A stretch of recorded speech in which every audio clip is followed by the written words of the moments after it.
Ucapan Kepala Staf Angkatan Darat Jenderal TNI Dudung Abdurrahman berbuntut panjang. Ia dilaporkan ke Puspom AD. Bisakah Dudung diproses polisi militer? Kami bahas bersama Koordinator KUHAP Damai Hari Lubis dan Ketua Cyber Indonesia Husin Sihab. Selamat sore Pak Damai dan Pak Husin. Sore. Baik, Pak Damai apa sudah bergabung juga bersama kami? Oh baik, kami masih menunggu Pak Damai Hari Lubis bergabung. Saya ke Pak Husin terlebih dahulu. Pak Husin, dari beberapa pernyataan Anda, menurut Anda sendiri heran mengapa Jenderal Dudung dilaporkan ke Puspom AD. Boleh alasan Anda, Pak? Iya. Halo? Iya. Ya.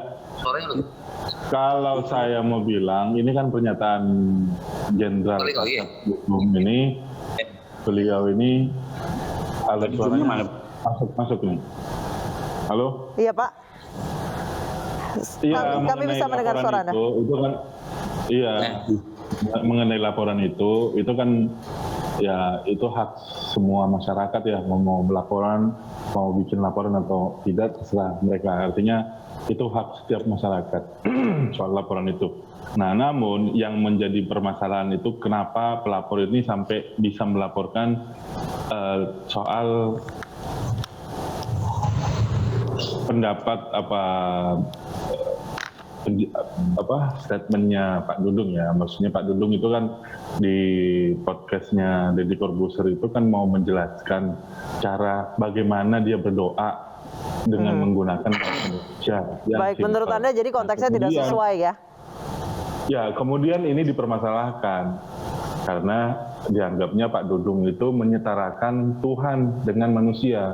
Oke. Nah, sementara Pak Dudung itu hanya bilang Tuhan kita bukan orang Arab. Apa yang disampaikan oleh Pak Dudung ini udah benar, nggak ada yang salah. Karena Tuhan kita bukan Arab. Konteks ini ya, jangan kemana-mana ya. Karena Tuhan kita bukan orang Arab. Tuhan kita itu memang bukan orang Arab. Kedua, memang bukan Arab, memang bukan orang. Nah, pernyataan Pak Dudung ini apa yang jadi permasalahan? Kecuali yang jadi saya khawatirkan ini karena atas dasar kebencian aja. Akhirnya pernyataannya, ucapannya Pak Dudung ini dipelintir seolah-olah Pak Dudung itu menyamakan Tuhan dengan orang, dengan manusia. Ini yang jadi permasalahan.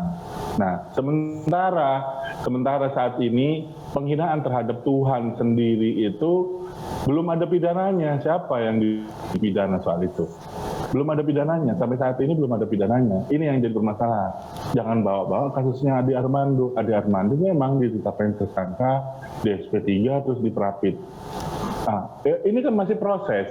Intinya proses pun masih belum tahu apakah itu jadi ingkrah atau belumnya, kan masih belum tahu. Ini masih dalam proses.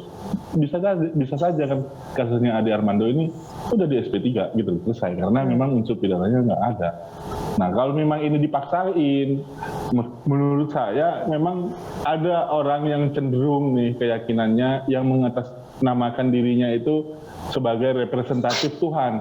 Ini yang bahaya, yang maksud saya. Ketika dia itu mengaku-ngaku dirinya sebagai ulama, habaib, lagian saya nggak ngerti ini ulama dari mana, belajar agamanya di mana, ngaku-ngaku sebagai koalisi habaib dan ulama. Saya nggak ngerti habaib yang mana nih yang ngomong seperti itu. Coba saya pengen tahu habibnya yang mana.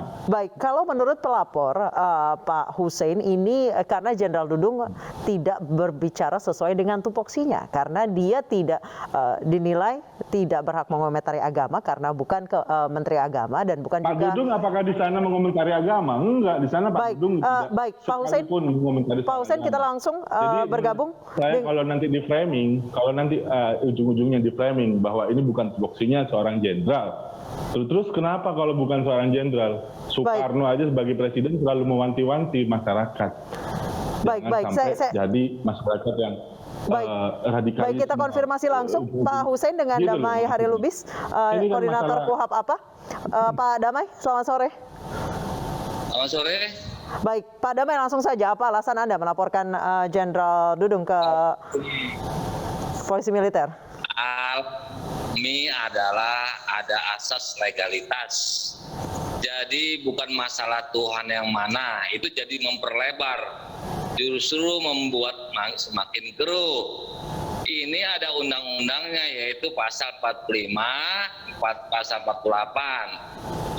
Bukan berarti Tuhan yang mana yang mau dipermasalahkan, tapi ucapan ini adalah melanggar konstitusi, hukum positif, hukum yang berlaku yang diatur oleh undang-undang. Sistem hukum kita menyatakan ujaran-ujaran seperti itu masuk kategori unsur-unsur menurut kami pasal 28 dan pasal 45. Supaya nggak ditanyakan lagi dasar hukumnya kita apa, sebagai pribadi kok bisa melaporkan, kita ulang lagi bahwa legal standing kami adalah bahwa setiap orang yang telah mengetahui adanya tindak pidana atau baru selesai saja atau baru akan terjadi tindak pidana yang dialami, dilihat sendiri, itu boleh melaporkan. Yang menyatakan itu adalah undang-undang. Nah, kita membuat perbandingan, ilustrasi. Jangan bicara inkrah. Orang baru laporan kok bicara inkrah.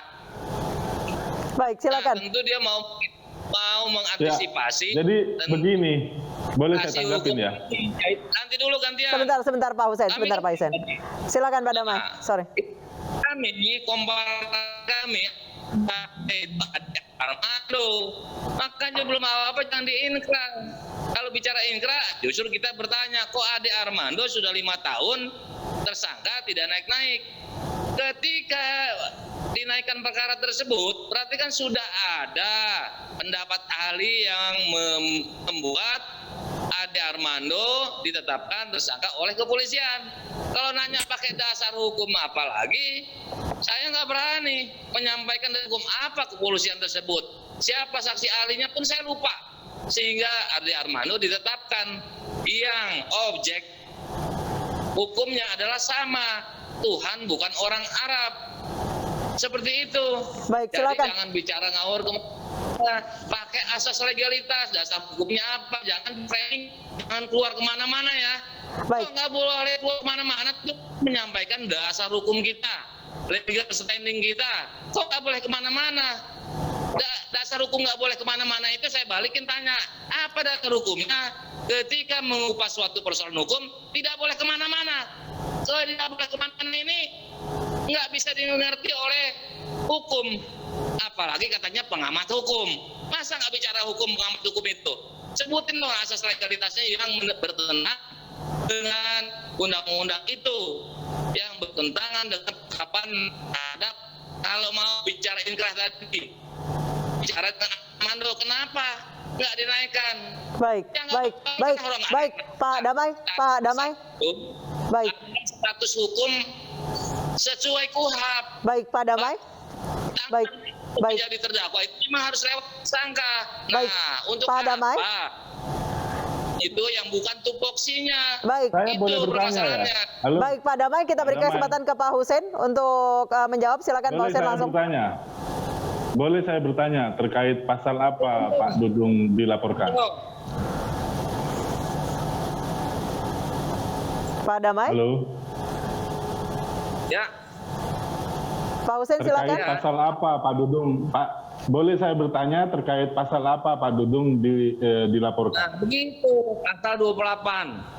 Junto pasal Pasal 45 tentang golongan, tentang kepercayaan penganut daripada kelompok atau golongan tersebut, yaitu agama, bukan mewakili Tuhan, mewakili golongan. Anda nggak perlu tafsirkan itu. Anda nggak perlu tafsirkan masalah pasalnya. Saya Mana yang insya Allah bilang? lebih tahu mengenai pasal 28 ayat 2, junto pasal 45A. UUT. Konstitusi. Sebentar. Anda cuma, halo Pak Damai, udah selesai ngomongnya Pak. Pak Damai, kita beri kesempatan Pak Husein. Pak Husein silakan. Iya, jadi pasal 28 ayat 2, pasal 28 ayat 2 junto pasal 45A yang dimaksud oleh Pak Damai itu kan mengenai pasal terkait dengan sengaja. Barang siapa dengan sengaja menyebarkan ujaran kebencian atas dasar atas nama SARA. SARA itu suku, agama, ras, dan antar golongan. Ini jelas di sini. Yang dimaksud SARA di sini ini kalimat yang mana dari Pak Dudung sehingga Pak Dudung itu dilaporkan? Coba sebutkan. Kalimat yang mana yang disebutkan terkait dengan pasal 28 ayat 2? Orang Arab. Ada seseorang sabtu hukum yang sudah ditetapkan jadi tersangka oleh sebab itu. Bukan. Nggak usah bawa-bawa Ade Armando. Jangan bawa-bawa kasusnya Ade Armando. Kita fokus kepada kasusnya Pak Dudung. Jangan bawa-bawa. Jangan. Anda jangan. Itu dasar hukum kami kok. Jangan mau kalau mau ngomong. Anda itu bawa kasusnya Pak Dudung. Anda itu jelasin kalimat yang mana Pak Dudung itu melanggar pasal 28 ayat 2 junto 45A yang Anda maksud terkait dengan Undang-Undang ITE. Kalimat yang mana Pak Dudung telah melanggar itu? Anda ini nggak paham sama pasal aja mau ngelaporin orang. Anda ini lucu, Anda ini pengacara, tapi nggak ngerti sama pasal 28 ayat 2. Yang menyebarkan itu, pasal itu, bukan Pak Dudung. Yang menyebarkan kan bukan Pak Dudung, itu pasal barang siapa yang menyebarkan. Anda paham nggak pasal itu? Pak Damai silakan. Kok pakai Anda harus ditanya? tahu dulu. Anda harus ditanya dong, biar jelas, biar masyarakat jelas, biar masyarakat paham apa yang Anda lakukan itu nggak jelas. 156 pengacara aja. 156A. Apa? Mau bicara 156A? Silakan. Hah? Pak Damai silakan. Kalau Anda bilang silakan kalau mau menjelaskan 156A. Tadi Anda 28 ayat 2 nggak bisa jawab, sekarang loncat 156A. Gimana? Nggak bisa jawab. Itu kan golongan Ya, itu. Saya tanya sama Anda. Anda bilang pasal 28, Anda bilang Pak Dudung dilaporkan menggunakan pasal 28 ayat 2 junto 45A. Betul ya? Nah, narasinya Pak Dudung dalam pasal ini di mana Anda kok bisa melaporkan menggunakan pasal itu? Tuhan itu Kalimatnya Pak Dudung yang mana? Sehingga Anda bisa melaporkan Pak Dudung. Mendengar seperti itu merasa tersinggung. Golongan mana? Anggap aja yang pelapor. Dasar hukum melapor adalah itu. Jangan dilarang orang. Kalimat yang mana sehingga Anda membuat tersinggung? Saya untuk menegaskan supaya bisa diterima oleh halayak objektivitasnya bahwa ucapan Anda seperti ditanya itu kemana, sudah- jawabnya kemana? Anda ini nggak jelas ini bikin laporan. Baik. Anda ditanya kemana, jawabnya kemana? Coba tanya, saya jawab. Jawab saya. Baik, kami mohon maaf Pak Hussein dan Pak Damai. Untuk menetapkan Ade Armando menjadi tersangka. Baik, Pak Saya Damai. bilang, ini masalah kasusnya Pak Dudung, bukan Pak masalah Damai, Ade. Pak Hussein, kami mohon maaf, diskusi kita terhambat karena masalah jaringan dan koneksi. Kami mohon maaf. Terima kasih Pak Damai Lubis, Koordinator KUHAP APA, dan Pak Hussein Sihab, Ketua Cyber Indonesia, telah bergabung bersama kami di News Sore.